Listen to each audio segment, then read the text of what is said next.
Keonjhar police को बड़ सफलता बड़बिल ग्रेवाल कंपानी उपसभापति निमानंद प्रधान का अपहरण घटनार मुख्य आसामी सरफराज अंसारी सहित अन्य 6 जन अपहरणकारी रांची गिरफ करिछि पुलिस। सेमानक निकटरू 50 लाख 90 हजार टंका 8टी मोबाइल एक बाइक एक खेलना बंधुक जबत करा जाइछि।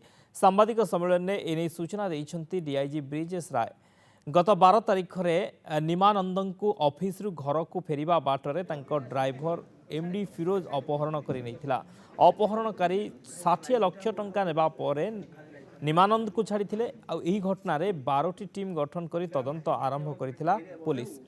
तेबे निमानंदर ड्राइवर फिरोज एही अपहरणकारी गैंग सहित पूर्व जोगाजोग जना पड़िथिला। अपहरणर 8 दिन पर घटनार पर्दाफाश करिछि केन्दुझर पुलिस।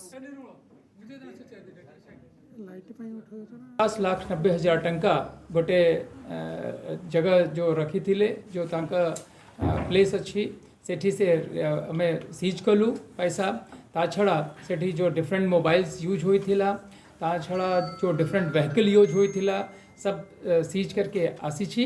और हमें सही पाई जो केन्दुझर पुलिस अच्छी तांका बहुत बहुत धन्यवाद ज्ञापित करूँ। They have done an extremely well job, बहुत आउटस्टैंडिंग।